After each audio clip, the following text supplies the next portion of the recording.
السلام علیکم۔ برسوں پرانی بات ہے کہ دو عظیم ریاستیں آفتاب نگر اور مہتاب پور ایک دوسرے کی جانی دشمن تھیں۔ ان کے درمیان دشمنی کی وجہ کوئی سونا چاندی نہیں بلکہ زمین کا ایک چھوٹا سا ٹکڑا تھا جسے نصف جہاں کہا جاتا تھا۔ یہ زمین دونوں سرحدوں کے عین درمیان میں واقع تھی اور دونوں بادشاہوں کا ماننا تھا کہ جس کا قبضہ اس مٹی پر ہوگا وہی تاریخ میں سب سے طاقتور کہلائے گا۔ آفتاب نگر کے بادشاہ سلطان زوراور غصے کے تیز اور روایت پسند تھے، جبکہ مہتاب پور کے راجہ وکرام خاموش طبع لیکن بے حد ضدی تھے۔ 30 سال تک جنگیں چلیں، ہزاروں لوگوں کی جانیں گئیں اور دونوں سلطنتوں کے خزانے خالی ہو گئے، مگر نصف جہاں کا فیصلہ نہ ہو سکا۔ آخر کار دونوں ریاستوں کے دانا وزیروں نے ایک عجیب و غریب تجویز پیش کی۔ اگر یہ زمین کسی ایک کی نہیں ہو سکتی تو یہ دونوں کی ہوگی۔ یہاں ایک ایسا محل تعمیر کیا جائے جہاں دونوں بادشاہ ایک ساتھ رہیں اور وہیں سے اپنی اپنی ریاستوں کا نظام چلائیں۔ ایک طویل خاموشی کے بعد دونوں بادشاہوں نے اپنی انا کو کچل کر اس مشترکہ محل کے معاہدے پر دستخط کر دیے۔ محل تیار ہوا۔ اس کے در و دیوار شاہکار تھے، لیکن سب سے عجیب چیز وہاں کا تخت تھا۔ وہاں دو الگ کرسیاں نہیں تھیں بلکہ ساگوان کی لکڑی سے بنا ایک طویل بینچ نما تخت تھا جس پر دونوں بادشاہوں کو ساتھ بیٹھنا تھا۔ پہلے دن جب دونوں وہاں بیٹھے تو دربار میں ایسی خاموشی تھی کہ مکھی کے پروں کی آواز بھی سنائی دے رہی تھی۔ سلطان زوراور نے دائیں جانب سے تخت پر قبضہ کیا اور راجہ وکرام نے بائیں جانب سے۔ دونوں کے درمیان فاصلہ اتنا تھا کہ جیسے درمیان میں کوئی بڑی کھائی ہو۔ پہلا سال کسی بڑی جنگ سے کم نہ تھا۔ سلطان چاہتے تھے کہ محل کے پردے سرخ ہوں جو طاقت کی علامت ہیں، جبکہ راجہ کا اصرار تھا کہ وہ سکون بخش نیلے رنگ کے ہوں۔ نتیجہ، محل کے ہر کمرے میں ایک سرخ پردہ اور ایک نیلا لگا دیا گیا جو دیکھنے میں انتہائی بدصورت لگتا تھا۔ شاہی باورچی خانے میں روز قیامت برپا ہوتی۔ سلطان کو تیکھا اور مسالے دار کھانا پسند تھا، جبکہ راجہ ہلکے نمک مرچ کے عادی تھے۔ ایک بار سوپ پر ایسی بحث چھڑی کہ سلطان نے پیالہ دیوار پر دے مارا اور راجہ 3 دن تک بھوکے رہے۔ رعایا باہر پریشان تھی، لیکن محل کے اندر یہ دونوں بڑے بچے چھوٹی چھوٹی باتوں پر دست و گریباں تھے۔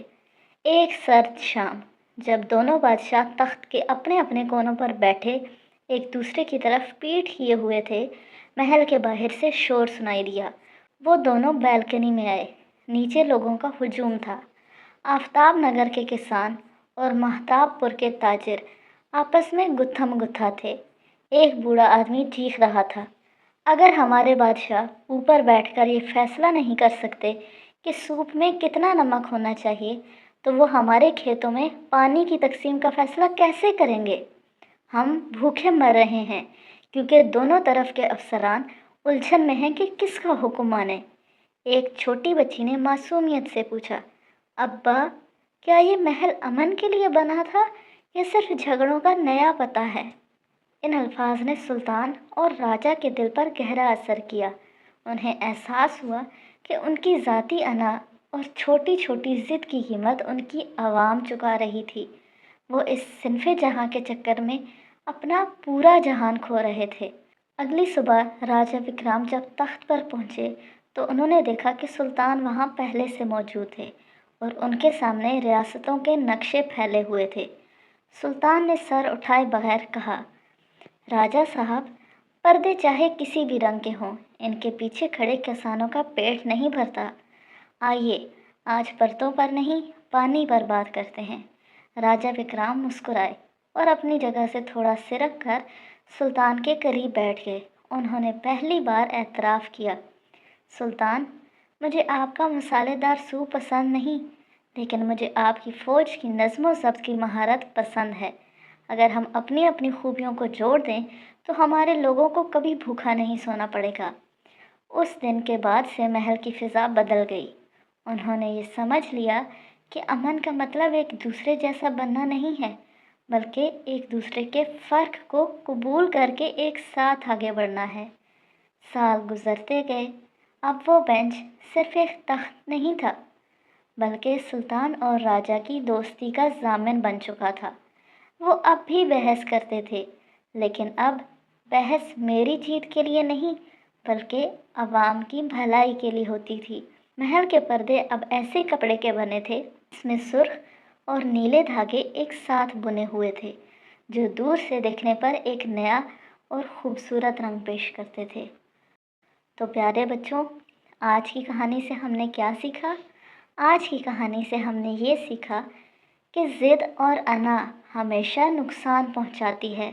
اس کہانی میں ہم نے دیکھا کہ دو بادشاہ اپنی انا اور ضد کی وجہ سے سالوں تک لڑتے رہے۔ انہیں لگتا تھا کہ اگر وہ جھک گئے تو ہار جائیں گے، لیکن حقیقت یہ تھی کہ ان کی لڑائی کا نقصان بے قصور لوگوں کو ہو رہا تھا۔ بات چیت جھگڑے سے بہتر ہوتی ہے۔ بات چیت سے مسائل آسانی سے حل ہو سکتے ہیں۔ اگر ہم غصے کی بجائے سمجھداری سے بات کریں تو جھگڑے خود بخود ختم ہو جاتے ہیں۔ اکیلے طاقتور ہونے سے بہتر ہے مل کر مضبوط بننا۔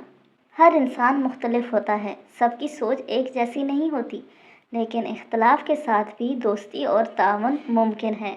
اصل کامیابی عوام کی بھلائی میں ہے، اپنی جیت میں نہیں۔ اصل کامیابی یہ نہیں کہ میں جیت گیا، بلکہ یہ ہے کہ سب خوش اور محفوظ رہیں۔ اختلاف کے باوجود ساتھ چلنا سیکھنا چاہیے۔ آخر میں یہ کہانی ہمیں یہ سبق دیتی ہے کہ جب ہم اپنی انا کو ایک قدم پیچھے رکھتے ہیں تو زندگی دو قدم آگے بڑھ جاتی ہے۔ تو پیارے بچوں، ہمیں بھی اپنی روزمرہ زندگی میں یہی کوشش کرنی چاہیے کہ لڑائی کی بجائے سمجھوتا کریں، دوسروں کی بات سنیں اور مل کر اچھا فیصلہ کریں، کیونکہ مل کر رہنے میں ہی اصل خوشی ہے۔ تو آج کے لیے اتنا ہی، کل ملیں گے ایک نئی کہانی کے ساتھ۔ تب تک کے لیے اللہ حافظ، فی امان اللہ۔